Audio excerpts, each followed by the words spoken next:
Well, thank you for having me. Hopefully my voice carries and you all hear me okay.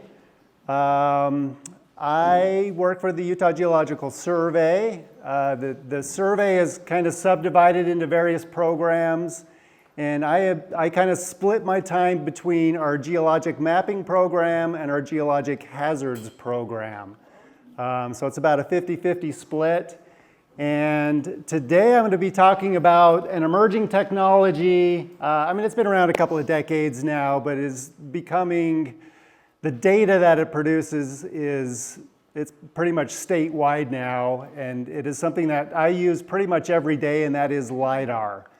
So today's talk, I'm going to kind of do a kind of a LIDAR 101 so we can have a basic understanding what LIDAR is. And then I'm going to talk about how I use it in my work and how it's kind of a tool. Some would say it's kind of cheating for geologists, the way LIDAR works. And then hopefully there'll be time later to kind of talk about Zion National Park and when I'm not at work, how LIDAR has actually helped me in some of the stuff I like to do when I'm not at work. So we'll just jump right into this. So here is a bare earth LIDAR image. Does anybody have any guesses where this might be? And just to give you an idea, you can kind of see a highway grade that goes right through the middle of that. I don't guess anyone's going to be able to guess where that is. But this is up by Panguitch Lake. And this is one of my favorite LIDAR images because there's just so much going on in this image. So on that left-hand side, all of these little linears, this is a massive landslide complex. And so that's one thing that LIDAR is really useful at, especially if you're thinking of, up at 9,000 feet elevation, up on the mountain, big forested area, a lot of the stuff you wouldn't even be able to see, but LIDAR makes all these things pop. On the right-hand side, all that kind of running taffy-looking stuff, those are lava flows. So they're, maybe 10, 20, 30, 20,000 years old, fairly young lava flows. You can see nice distributary channels. There's a lot of collapsed lava tubes in those, and it's just a really cool, dynamic example of what LIDAR can show. Okay, so LIDAR really is kind of cheating. If you were to look at a geologist doing his job several decades ago, a lot of times they would be on horseback and they'd just be doing traverses across the terrain when they're trying to map their different geologic units, identify faults, different geologic features. And then also aerial photography was also one of the main tools geologists used to use. So low-flying aircraft taking high-resolution color photos, those would often be very useful for geologic mapping, and that was kind of the extent of the tools we had for making our geologic maps. So LIDAR has completely changed the game. And so basically what it is, again, it's low-flying aircraft, and there's an instrument on the bottom of the aircraft that shoots out millions of pulses of light. And LIDAR is an acronym. It stands for Light Detection and Ranging. And so these pulses of laser light that go out the bottom of the plane, when they hit the ground surface, they return back up to the airplane, and there's a sensor that receives that and measures how the intensity of that return signal from those little pulses of laser light.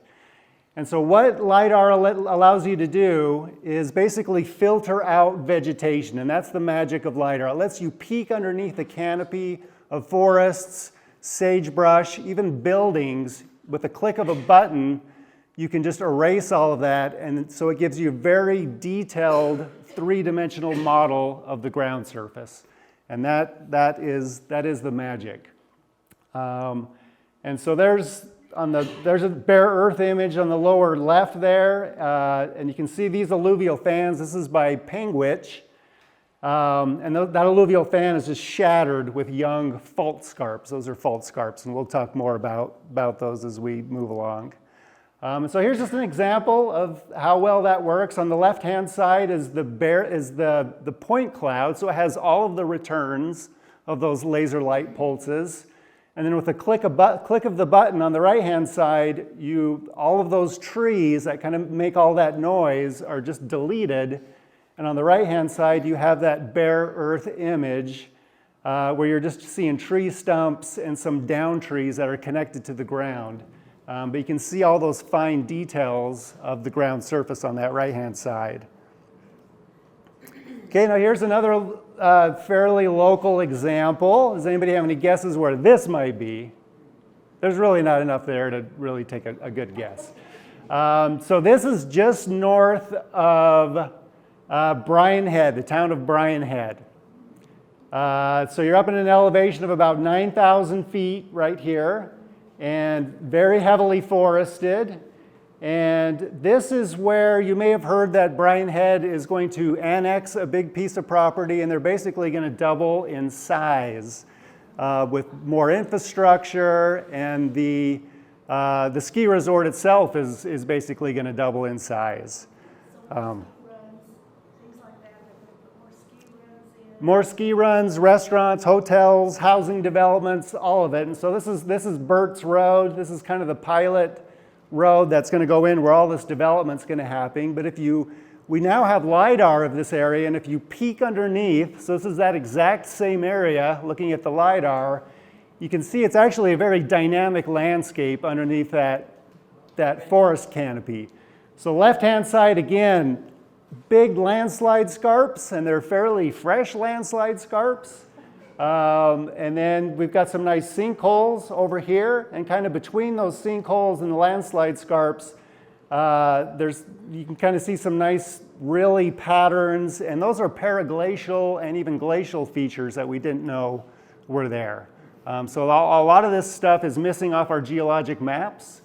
So anyway, we're going to update our maps, and we've let the town of Bryan Head know that there are some interesting things here and some challenges as development proceeds into this area. Okay, another place where I've recently used LIDAR where it's been critical is I've been remapping the geology of Bryce Canyon National Park as part of a geologic hazard study. So remapping the geology and also identifying things like faults, landslides, rockfall hazards in Bryce Canyon National Park. And LIDAR, one of its really useful applications is identifying, of course, landslides. We've already seen a couple of examples, but here's an example on the right of a bare earth image of just a beautiful landslide that is within Bryce Canyon National Park. The original geologic map had maybe a handful of mapped landslides, but after looking at the LIDAR, the new geologic map, we've got dozens of landslides that had been unrecognized in the first geological studies of Bryce Canyon National Park. Now, luckily, this photo on the left, that's Highway 12 when you kind of come off the rim and you head down towards Tropic. That's been a headache in UDOT's side, a problem for several decades, and that's well known. But most of these landslides are down off the rim. They're kind of down in the back country, and they're beautiful landslides, but there's not really, tourists aren't getting in there. It's very remote, so they're neat, and they're not really affecting anything. But it's always good to know where these are. So we've been working on that inventory of landslides in Bryce. And here's just an example. That image on the left is the original geologic map of a portion of Bryce Canyon National Park. So this would be just west of the town of Tropic. And those various colors of green, those are all just bedrock. It's showing that is all bedrock. It doesn't have a single landslide mapped in that entire area. So the middle image is a bare earth LIDAR image of that same area, and you can just see how complicated that terrain is.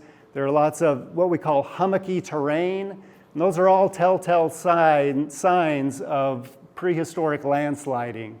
And then on the right is the new geologic map, and it's showing all those kind of yellow and pink colors are all landslide deposits.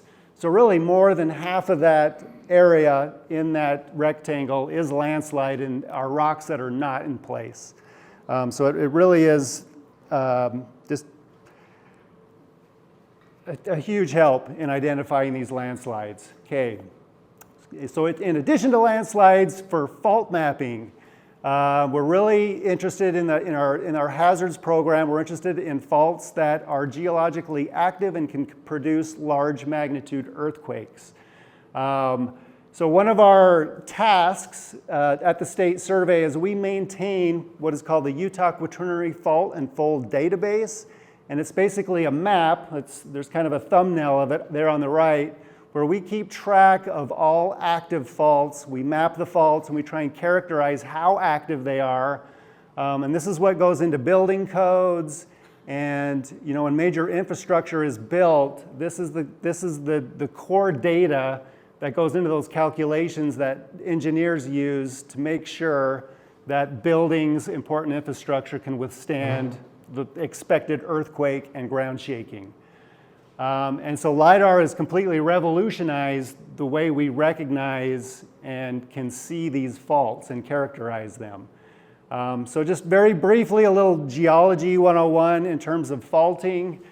In the basin and range, most earthquakes that are larger than about a magnitude 6.5 will actually rupture the ground surface and instantaneously produce a small cliff that can be anywhere from a few inches high to as much as 10 feet high. And that is what we call a scarp, or a fault scarp. And so there's an example from the Dixie Valley 1954 rupture of a scarp that happens in an instant during a large earthquake. And so these scarps, which persist through geologic time for thousands of years, this is what we're looking for in the landscape. When you see scarps like this is, you're looking at a very active fault that produces earthquakes, large earthquakes that can be damaging. So this is what we're looking for, and LIDAR, that image of that, some of these scarps are big, they're obvious, you don't need LIDAR to see them, but a lot of times if they're older ruptures, they start to erode, they become more subdued in the landscape, and that is where LIDAR is very helpful in recognizing either really small scarps or older scarps that have been eroded and are now more subdued. How long has LIDAR been around? LIDAR's been around, the first images we got in southern Utah was about in the mid-aughts, so maybe 2005, 2006 is when we got some in Washington County. So not real long. So here's an example of some really subtle scarps that were previously unmapped. We could not see them until we got LIDAR. You would walk right over these things and would never guess that there was a fault there, but they end up being pretty sharp in LIDAR. Hopefully you can all see that. I've got little black arrows trying to point out those scarps that are on that LIDAR image. These things are tiny. They are less than a foot high, and they're eroded, and a lot of times you can kind of see a vegetation lineament. There's going to be different vegetation growing on either side.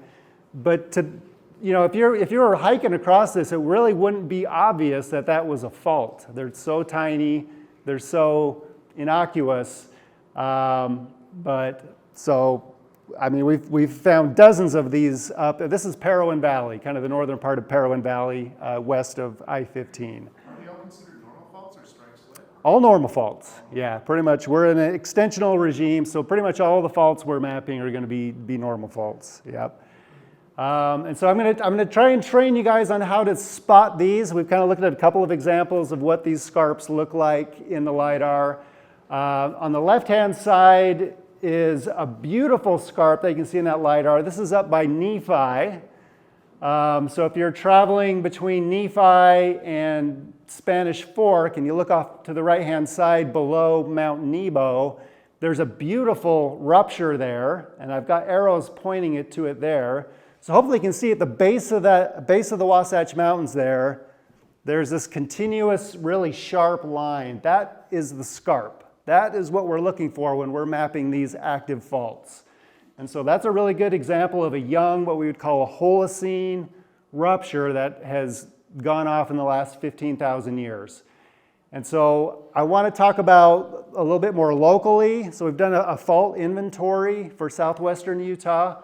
On the right-hand side, in comparison, is the severe fault. So if you're looking at southwest Utah, we've got the Washington Fault. Looking at the major faults that we have here, the Washington Fault goes right through downtown Washington City here. And then heading east, you got the Hurricane Fault, which is pretty obvious, the big escarpment. It's what you climb to get up over to Zion National Park. And then the severe fault is the next fault to the east, and that comes up out of the Arizona Strip, goes through Kaibab National the Pipe Springs, that's what I'm looking for, Pipe Springs National Monument, and then Coral Pink Sand Dunes, and it basically kind of parallels Highway 89 up through Mount Carmel Junction, Glendale, all the way up Red Canyon up to Panguitch. That is the severe fault that has produced the Sunset Cliffs and that big cliff line. And so for years, the severe fault has been thought to have been not very active. And in fact, it is not super active, I mean, especially compared to the Hurricane Fault. But we've never been able to find a scarp, one of these young ruptures on the severe fault using conventional methods of looking at aerial photography, field traverses. We've never been able to find anywhere in Utah one of these scarps, one of these youthful scarps. And so hopefully you can see that difference, that nice sharp break. And over here on the severe fault, you can see some cliffs, that's just bedrock, but you look at the base of that mountain front there, and there is no scarp. It's whatever scarp was there has been eroded away. And so this fault has really not been, it's been mapped as no scarps, not much activity. And one of the most interesting parts along the severe fault is near the town of Alton. And here is where another indicator showing that the severe fault is not very active is we have what we call an obsequent fault scarp or an inverted fault scarp. And this really is an indicator of very low tectonic rates where there's not much movement. And so what that means is the black circle, that ball and bar is showing the downdropped side. So every time there's a big earthquake, the left-hand side of that fault line drops relative to where Alton is on the east side, that goes up. But if you look at the landscape today, that down-thrown side actually sits at a higher elevation. And that shows that the erosion rates are exceeding the tectonic rates, showing that things aren't really moving here. This fault is not super active through geologic time. And so this was another evidence of, severe fault, probably shouldn't worry about it, doesn't seem to be producing earthquakes much. But with LIDAR, that all changed. We were able to peek underneath that forest canopy, and hopefully you can all see that nice young scarp that is actually superimposed on that obsequent fault scarp. It's an uphill facing scarp, which is kind of unusual. But that is a fairly young, late Pleistocene to Holocene, certainly has ruptured within the last 100,000 years. So fairly young, and that is on the severe fault in Arizona and Utah. That is the youngest rupture we've been able to find. And before LIDAR, we had no idea that thing was there. So that's pretty cool. And so we've got that all mapped, and we've recharacterized the activity for the severe fault.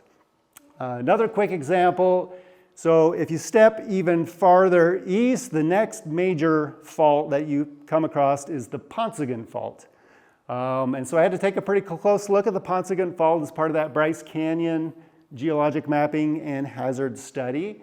And on the left is just kind of an overview map. You can see Bryce Canyon National Park with the brown there showing the park boundaries. And then the black line going through there is the Paunsaugunt Fault. Now, the Paunsaugunt Fault has been mapped for a very, very long time. You can see it in the bedrock. It's color-coded. It's super obvious where the Claron, that colorful Claron formation has been dropped down next to those kind of drab Cretaceous rocks. Super easy to see this fault, but no scarps. There are obsequent scarps, so kind of similar to the severe fault. This thing did not look like it was an active fault. Looks like it was active millions of years ago, but hasn't seen any activity in a long time. And in fact, if you look at our data, our fault database, our hazardous fault database that I mentioned, there's Bryce Canyon National Park, and the Ponsagon Fault isn't in the database. It's not even in there. So we don't even consider, hadn't up to this point considered it an active fault. But so one area that was of interest is Sheep Creek Flat. So the southwest of Tropic. This is right on the edge of the park. There's really not much out there. But this is a place where the Ponsagon Fault is in bedrock. You can really see it clear as day, and then it crosses Sheep Creek Flat. And previous mappers, people that have looked at this, just had a buried fault where there was no surface expression, could not see the fault through here. But when LIDAR came around, boom, we could see that actually has ruptured the surface in a, geologically speaking, fairly recent. And that is most likely a Pleistocene, late Pleistocene surface that has been displaced by a large earthquake. And so this Ponsagon Fault near Bryce Canyon is going to go into our hazardous fault and fold database. This should be considered an active fault and capable of producing a large earthquake. So just imagine, being down, Wall Street or two bridges and a big earthquake hitting. Would not be a good place to be. But certainly can produce earthquakes, and that's kind of what it looks like in the field. Now that you know where it is, you can go out and walk it, and there are some places where it is about 6 feet high, but not obvious, not super obvious. Without the LIDAR, we would not have been able to see this. And then this one, you guys should be able to guess where this is. Silver Reef. This is one of the more recently discovered faults in southwestern Utah. It was the newest discovered fault, although just over the past about 9 months, we found another one down by the Utah-Arizona border, kind of by the Desert Canyons area that is super new and isn't on any maps. This one is now mapped. But yes, this is Silver Reef. The yellow star is where we are now. Here at the Cosmopolitan. And previously, there have been no active faults mapped in this immediate area, but once we got LIDAR, can anyone spot the fault? You guys see it?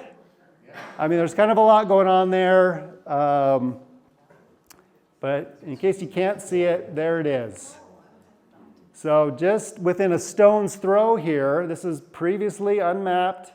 But there is a beautiful scarp that goes across the fan that comes out of Leeds Creek here, right across there. And so this is an active fault, and it is in our hazardous fault and fold database now.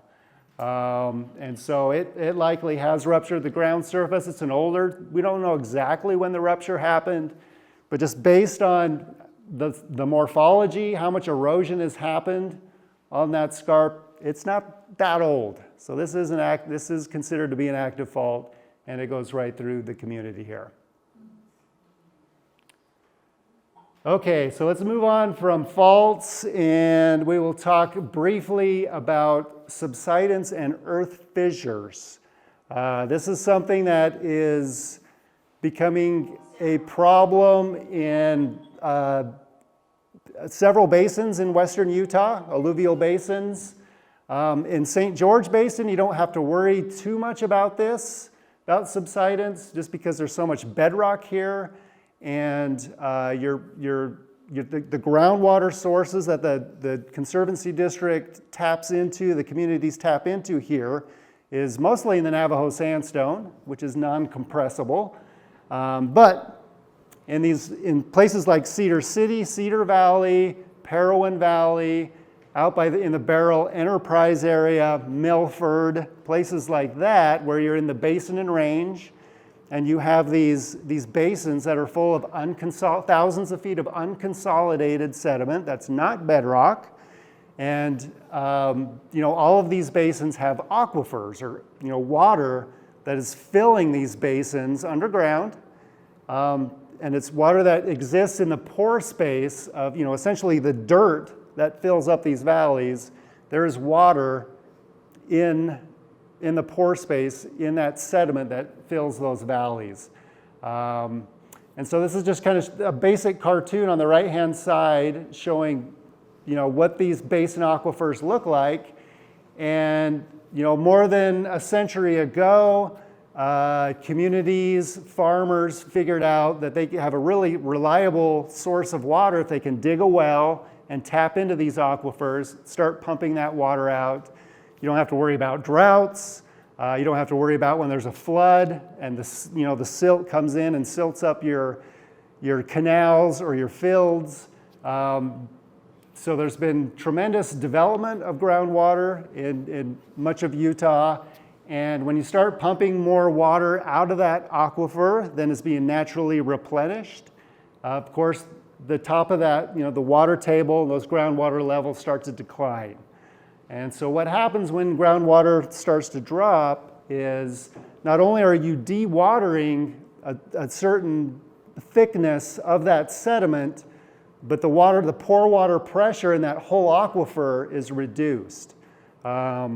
So, think about when you go, dive down to the bottom of a swimming pool or you're snorkeling on the beach and you dive deep and you feel that pressure on your ears. So water has a certain pressure, and when you reduce that water column, the pressure overall is reduced. And that allows those sediments to compact. When you don't have that water pressure holding those sediments in place, the skeleton of that aquifer, especially the silts and the clays, start to compact. And eventually that reaches the surface and the ground surface starts to sink. So we know that's been happening in several valleys. In California, the desert valleys of California, the San Joaquin Valley, it's been a problem for many, many decades. Arizona also has had problems with this, and now we know we have these same problems here in Utah. And so when you do have this subsidence, it's usually not uniform across the whole valley. There'll usually be parts that are sinking very fast. Other parts are relatively stable. And so that differential causes tension at the ground surface, and that's where you get cracks that open up at the surface, and that's what we call a fissure. So a ground crack or fissure, and they kind of come in all different kinds of flavors. When you have a fresh fissure, you can be walking along the surface and you'll just see a primary ground crack that you can follow for a half a mile. You'll see little mud cracks that make cool little patterns, but you'll see a persistent crack that can just go on for hundreds of yards or even a mile. And so that's a primary ground crack, but eventually surface water, when it rains, finds that crack. Water goes down into the crack towards the water table. It starts to erode out, and often you'll see aligned sinkholes along the crack. And as more water finds this thing, it opens up into a huge gully, and you've got a full-blown fissure. And in some cases, if the subsidence is extreme, you can actually get surf displacement along these fissures where one side will start to drop, almost like a fault. And it basically is a creeping fault where it just slowly slides down on one side of the fissure. So one of the more famous one is in Enoch City, so just north of Cedar City. Back in 2008, a brand new subdivision, this is the Parkview subdivision, that would have doubled the size of Enoch. This was a 300-lot subdivision that was being put in Enoch in the mid-aughts. And they put in, sewer, sidewalks, streets, gutter, everything. All the utilities were put in. They were ready to start building houses. And then they noticed their pavement that was less than a year or two old started cracking. And within a couple of years, it started vertically displacing. And so this also reversed the sewer line that went out of the subdivision.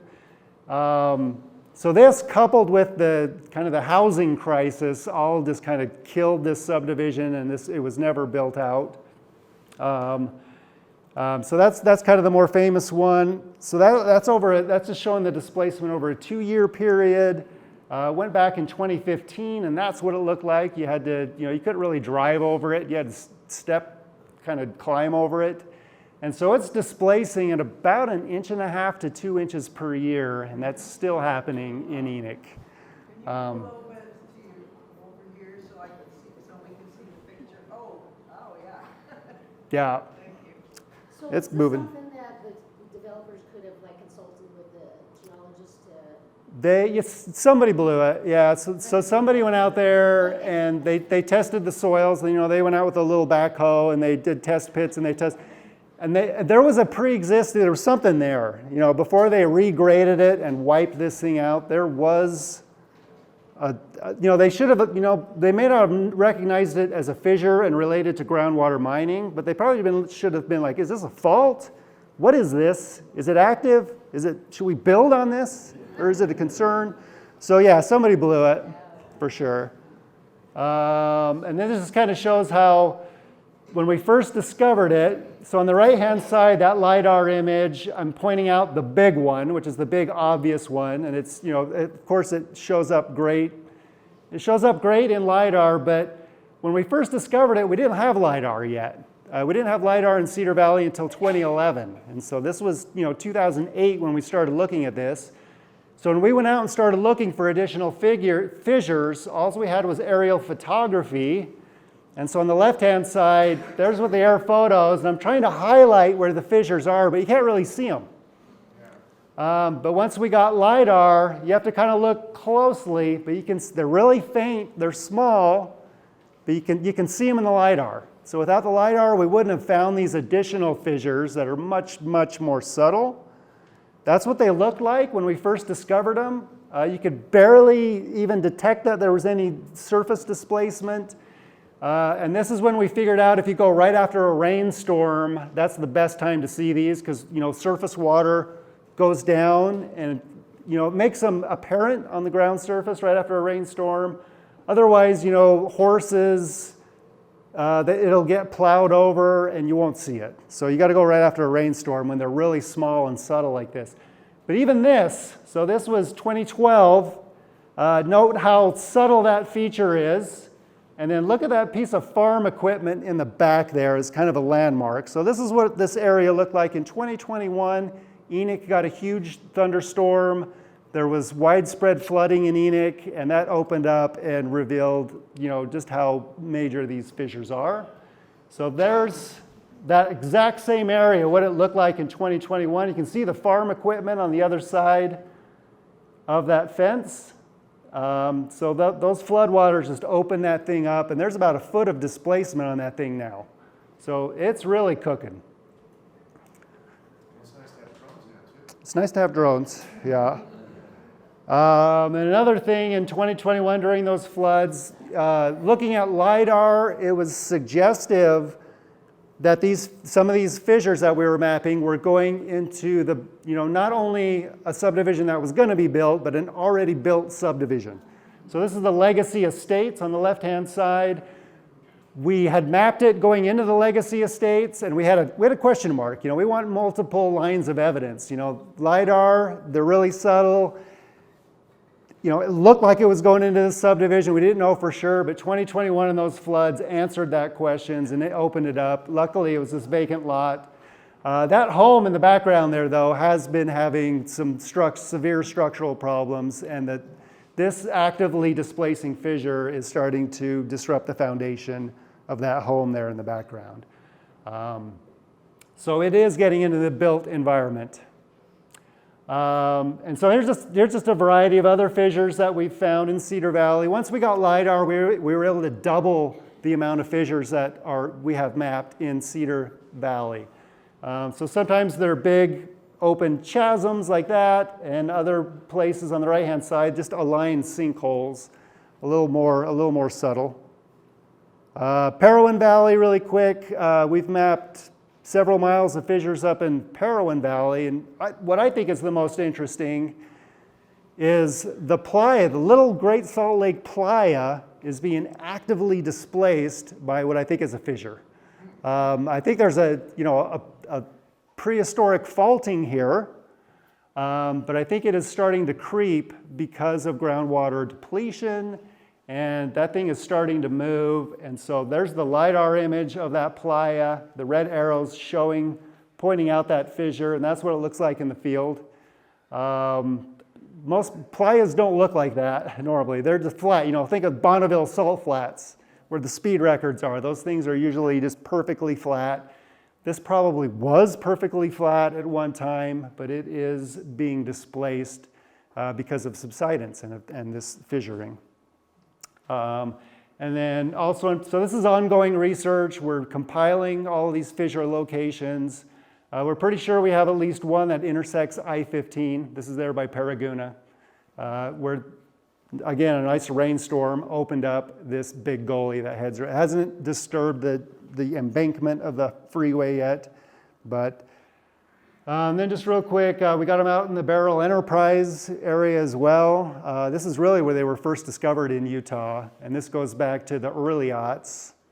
So we had those big floods in 2005, 2006, that affected the Santa Clara River and other areas. Well, it got the southern Escalante Valley pretty good too, and there's lots of ponding water, and it opened up fissures up there as well. Some of them big enough to climb down into.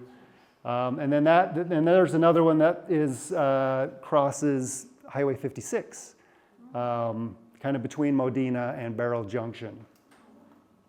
And they're deep. Some of these are 10 feet deep, and if you don't see them, you will disappear into them.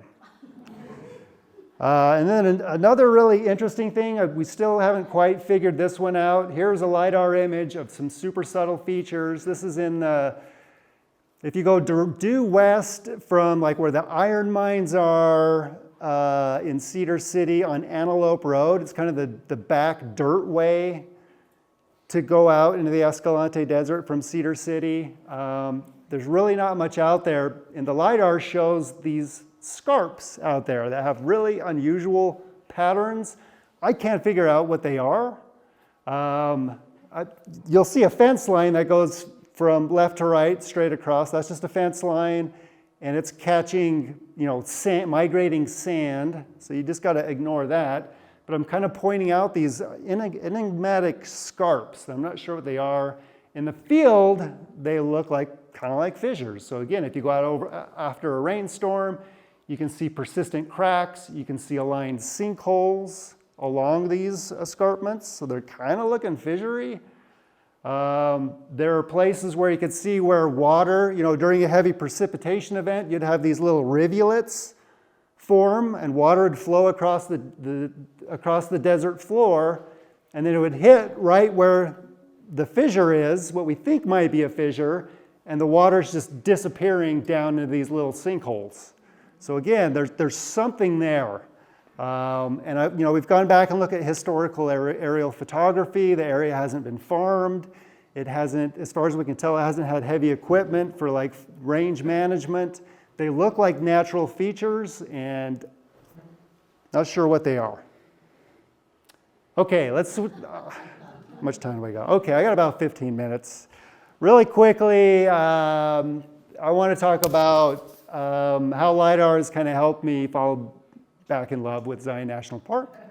I've been going to Zion for a long time, but as most of you know, it can be it's not as fun as it used to be going to Zion. You used to be able to go in when there used to be an off season, it was okay, you can go in the winter months. And that's, it's kind of busy all the time now. So, I'm sorry to admit that there was about a 2-year period where I didn't step foot in Zion National Park. I was just like, I'd done everything there. I had to go back professionally. There'd be a big rockfall or something, and we'd have to kind of go help out the park, assess rockfall. But other than that, I kind of avoided Zion. And then another thing over the years I've always wondered is, when you're on those main corridor trails in Zion National Park or just driving around, you look up at these mountains and you're always wondering, is it climbable? You look at it and it's like, well, maybe, I don't know, it looks really sketchy, but I wonder if you could get up there. And then you wonder has there been a human up there on top of that? Has anybody ever tried to get up on top of that? I don't know, just things in the back of my mind. And then a couple of years ago, I came across this book, and it's totally changed my perspective. It's called Zion National Park Summit Routes, and this is not a sales pitch or anything.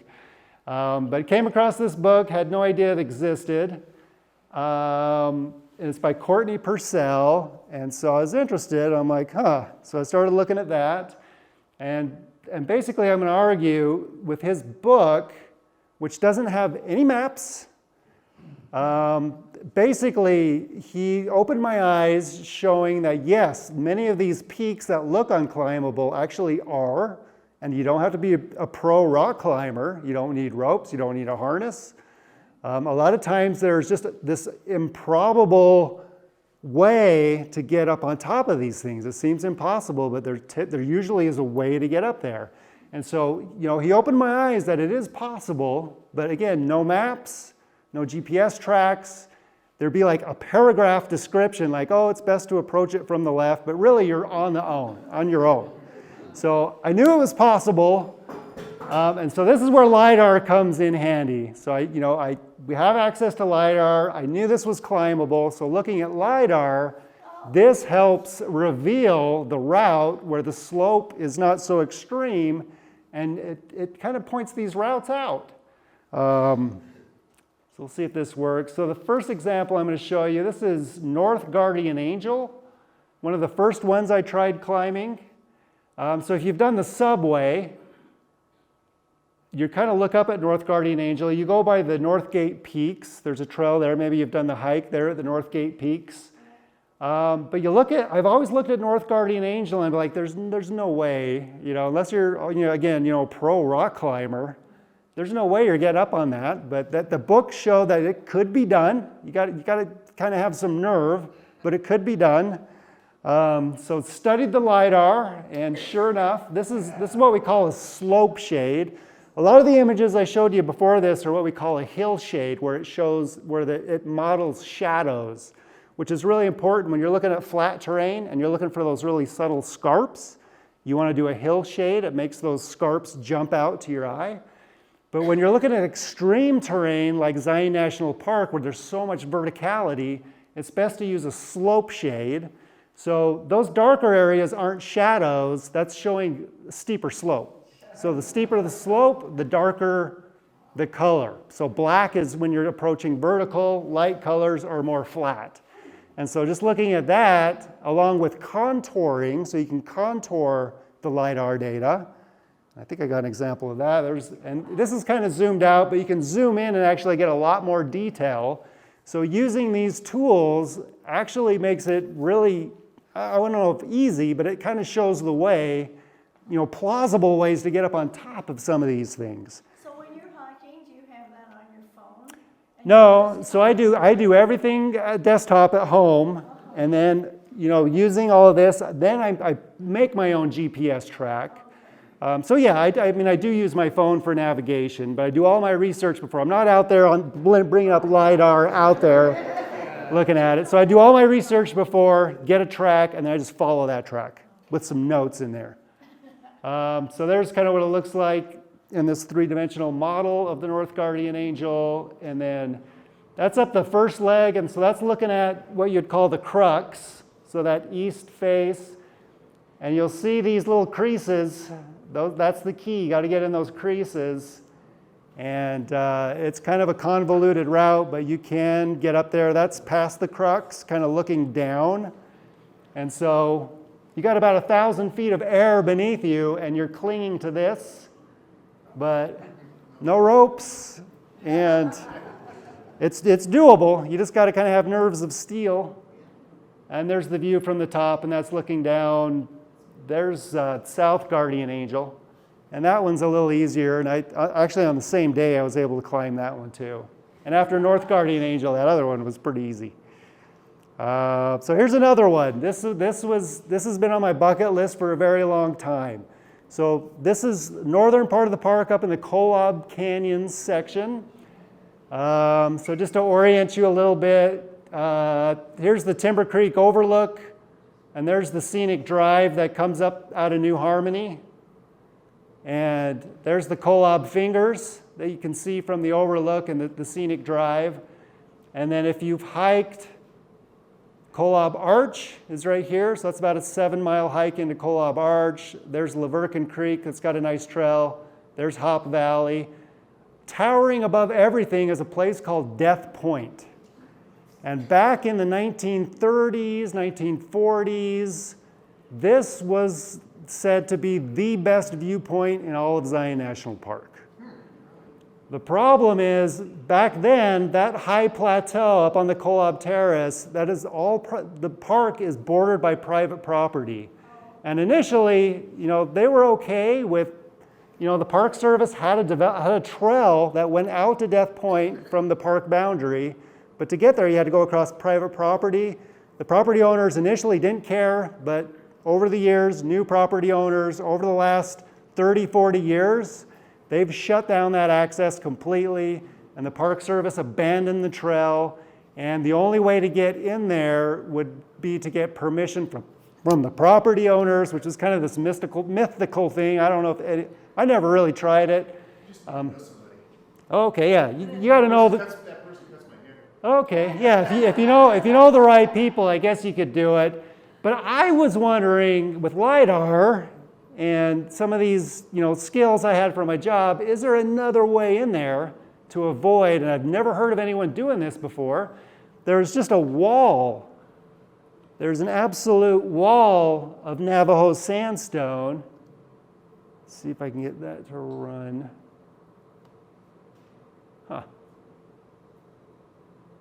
There's a wall of Navajo sandstone, and it just seems impossible to get up to Death Point. I mean, it's 1,000-foot cliffs all the way around. So there's good access into the creek here, but how in the world can you get up here if you're not coming from the backside? So is that in Zion? This is all in Zion, yep. Well, that point is in Zion, but just to the north. Yeah, just to the north, all of that high country, and that kind of lighter colored rocks, which is up into the Carmel, that's all private property. There's private ranches up there. It is gated. There's no trespassing signs. And it's like the serious no trespassing signs, like tires with no trespassing and fluorescent paint and like misspelled and stuff, where they mean business. So I was just wondering if there's a way, and so studying the LIDAR, I was pretty confident I could piece a way up there. So there was two what I would call cruxes, which are kind of really tricky parts where it may or may not go through. But I think I could see a place to do it. And so sure enough, I was able to get it to go. Ended up being a really long day. So I think this will zoom through it really quick. So starting from the Lee Pass trailhead in Kolob. So this is the same approach as if you're going hiking to Kolob Arch. So this is down Timber Creek. And then, it was a long day. So it ended up being, I think, 26 miles. So basically a marathon. But worth it. And so there's going by Kolob Arch. So there's Hop Valley. And there's the crux. You can see that little crease right there. Brushy, nasty, but it went. And then there's the second crux. Just enough slope, and then you rim walk. Once you're above the Navajo sandstone, you rim walk. And there's a little peninsula. The trail is not there anymore.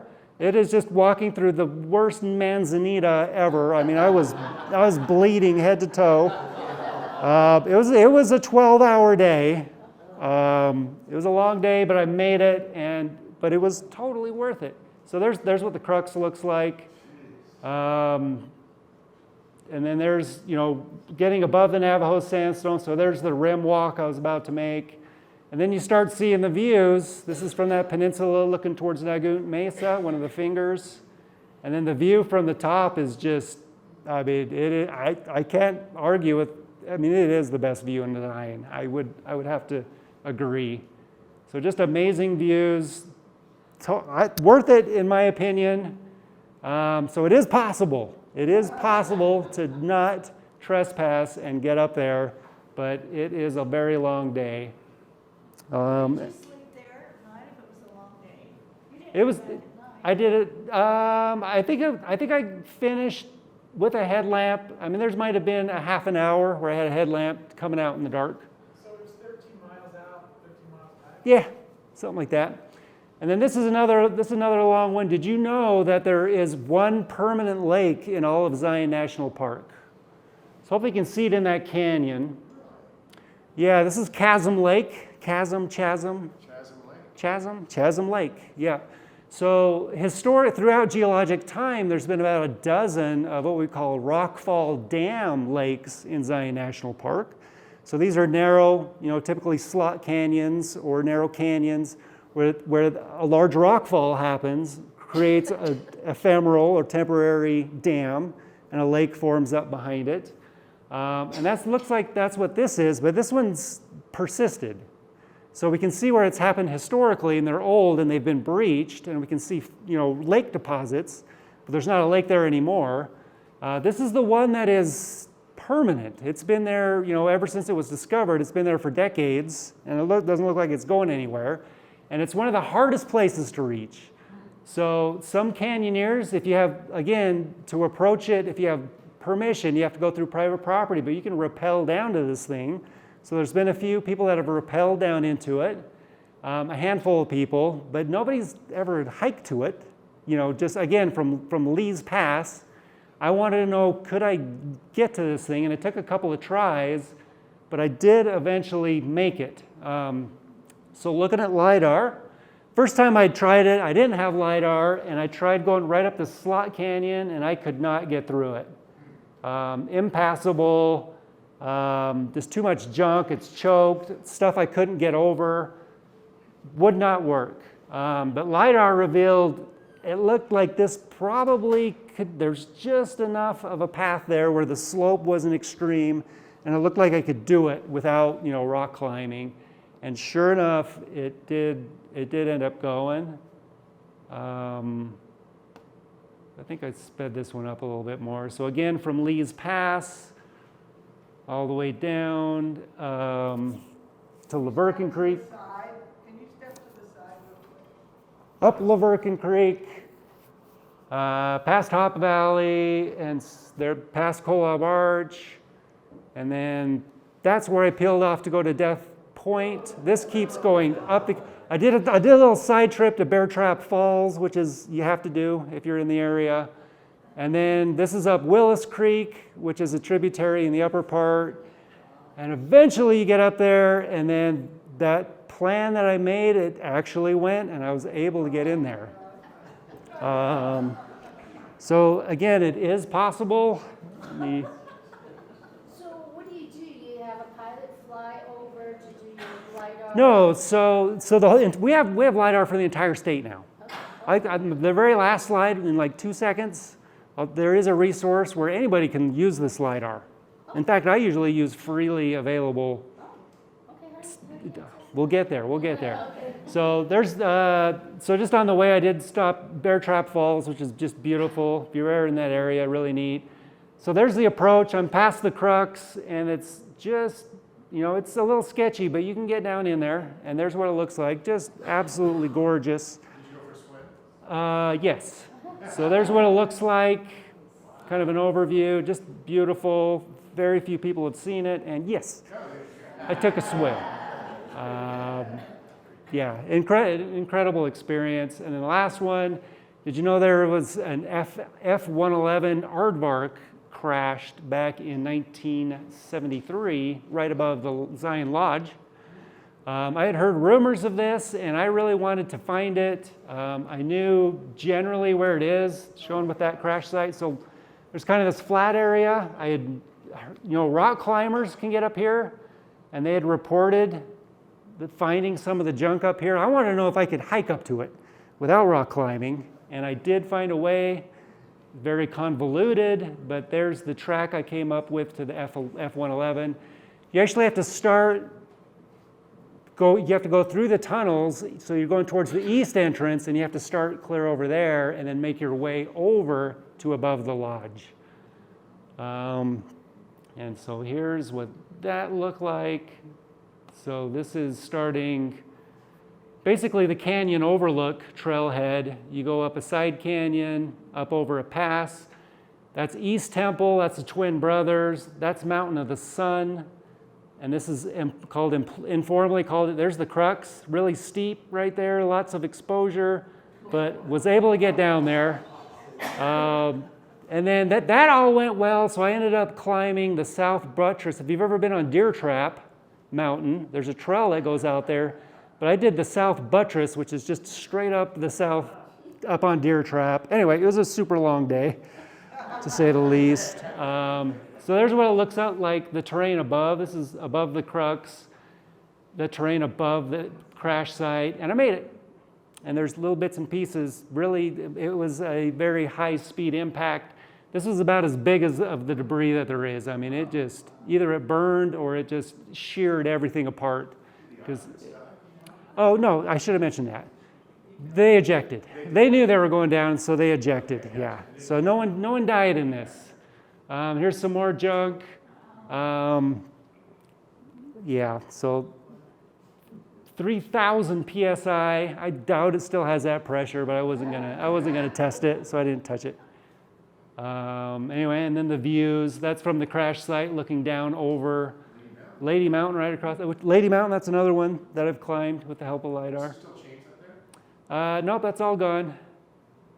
And then there's the route I took up the south buttress of Deer Trap. This one took a lot of trial and error. LIDAR got me on track. This is one where I got stuck and I gave up, started heading back, and I'm like, I'm gonna try one more time. And the second time I found a way up there. And there's the views from Deer Trap, which are amazing.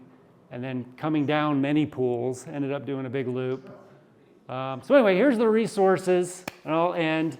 If you have any questions about this, that's my email. This is my name, tylerknudsen@utah.gov.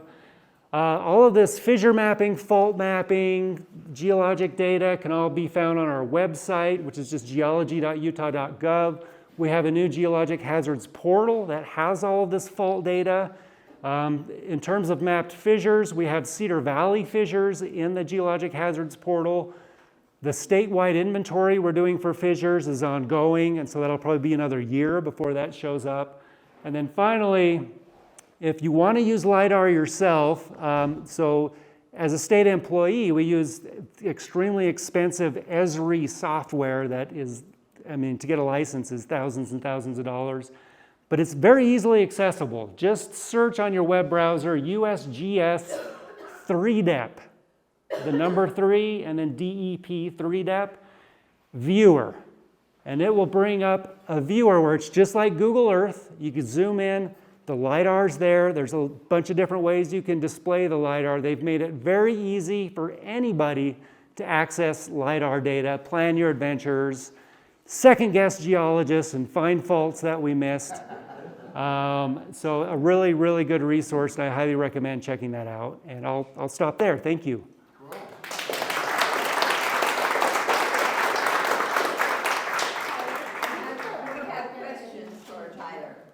We have one question here. Ever reopen Hidden Canyon in Zion? Rockfall was like, what, 5 years ago? Right. Yeah. So the park surface is planning on. So this is the east. The trail that goes up to Observation Point. Echo Canyon, right? Hidden Canyon. Well, hidden. So Hidden Canyon is a branch of the trail, the East Rim Trail. That's what I was looking for. Yes, it worries me. I mean, they narrowly missed a mass casualty event. So when that Cable Mountain rockfall came down, there was nobody on the trail because it had been closed because of a previous, smaller rockfall. But if it had been a typical summer day, I mean, it would have been a mass casualty event. So that's scary. And there's been additional rockfalls off of Cable Mountain. So, they've been kind of waiting and seeing.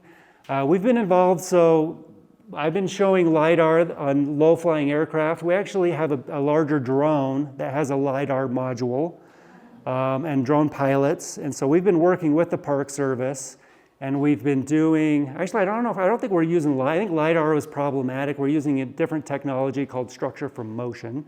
But it gives you similar 3D, very detailed 3D model of that cliff face and the rockfall deposit itself, and we're doing change detection. So basically, they do want to pioneer a new trail up there, but only after, once that rockfall happened and there's this big, thick deposit, every time it rains, the water's coming, it's moving. It's still distributing that rockfall deposit, so it's very dynamic. So they don't want to build a trail if it's going to get knocked out the next time it rains. So it is an ongoing process. It's probably going to be a few years, but yeah, they are going to pioneer a new trail, which is kind of scary, but I mean, it's an active landscape. I mean, you could say it's too dangerous to reopen this trail. Let's build a trail over here, and then a rockfall could happen there and kill. It's just, basically, if you go in design, it's an active landscape, and you go in there at your own risk. I mean, that's kind of the bottom line. Yeah, any other questions?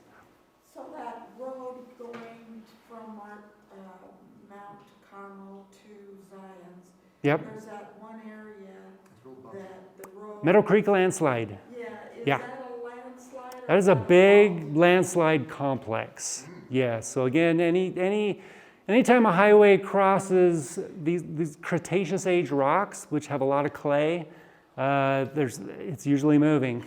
And so, yep, and we've been involved with that. We've got survey stations, and that whole valley, I mean, it is a mile long, that landslide complex, but there's one zone that's really moving. And I don't know if you've ever parked there and walked south of the highway, you can see the old highway that has actually been displaced. I mean, you can see the old highway, along one of the flanks of that more active part of the landslide, it has been displaced like, I don't know, 50 yards or something, the old highway. Yeah, it's fun to drive. I mean, it's caused accidents. I mean, they do have that warning, and people, if people don't see the warning, and you're on a motorcycle or a big RV or something, and you see that, it can kind of get you off kilter really quick. So yeah, it's moving. They have to go restripe the road because it's being displaced actively. And in Washington going to Coral Canyon up that hill, that's always. Yep, they've been, and that's, flooding too, or- yeah, so a lot of the mesas in the St. George Basin, it's the petrified forest member, the chinle, or the blue clay. Nice and steady. Any road that goes over the blue clay is going to be trouble. It's either because it's expansive. I mean, if it stays in place, it's still expansive, and it's going to cause problems with the road. And then oftentimes it moves. It produces landslides. So, yeah. Back to Highway 9, that landslide, do you know what formation that is? That like, The Meadow Creek? the Meadow Creek. Meadow Creek. Because it's above the It's Navajo sandstone, yes? Oh yeah, definitely above the Navajo sandstone. You'd be up in the Cretaceous section, so So it might be Kaparowitz, is that high? it's probably, I mean, Kaparowitz is involved, it's probably lower. I mean, for the actual route, it's probably down in the Tropic Shell, would be my Okay, guess. yeah, so that's really And maybe even the Dakota, or what we call the Natarita Yeah, now. right. It's been How do you renamed. pronounce that? Natarita. Natarita. Natarita. It's a town, I think, in I saw it. Colorado. Naturita? Yeah, the old Dakota. Yeah. But yeah, so kind of that basal part of the Cretaceous. Yeah. Bruce. Yeah, when you go peak bagging, what map application do you use? I use, what's it called? It's called Map Out, I think. It's really basic. So I do all that. So it's works offline. It's just got a really basic base map that's got just general topo lines. It doesn't have aerial photography. It's nothing really fancy. I really like to do all my homework to where I am literally just following a track. So I'm not doing much navigation, using the base map. I'm literally just following a track. So yeah, it's called Map Out. And it's just what I use. It's very easy. Not super fancy. It's free. Only works with iOS devices though. Until you start hiking. What? One more back Until here. you start hiking. Easy till you start hiking, yeah. That's the hard part.